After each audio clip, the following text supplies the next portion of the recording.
या सभागृहाचा पूर्ण ऐकून घ्या आता तुम्ही बोलताना आम्ही ऐकत होतो। या सभागृहाचे आदेश आपले आदेश या सभागृहांमध्ये अंतिम मानले जातात।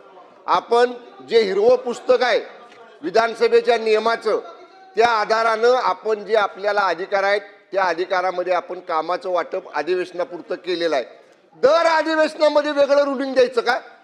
अध्यक्ष महाराज आपण अधिवेशन काढून बघा 2024 आणि काय होतं अध्यक्ष महाराज 19ला काय होतं 19ला 2019ला महाविकास आघाडी सरकारच्या मुख्यमंत्र्यांनी स्वतः उत्तरं दिली का सभागृहामध्ये? देत होते का स्वतः उत्तरं? ते सुद्धा असे अधिकार देत होते ना त्यांच्या मंत्र्यांना। 2019 ते 22 महाविकास आघाडीच्या मुख्यमंत्र्यांनी सुद्धा अशा पद्धतीचे अधिकार त्यांच्या मंत्र्यांना दिलेले होते। त्याच्यापेक्षा वेगळं आता काही झालेलं नाही। तुमच्या काळात चालतं तुम्ही होता त्यावेळी चालायचं आणि आता का चालत नाही? म्हणून मला बोलू दे बसा।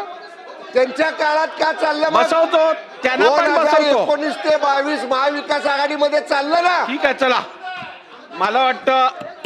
मला वाटतं ऐकून घ्या।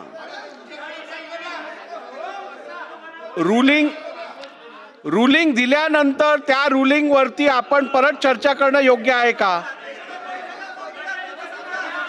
आता पुढे जाऊया।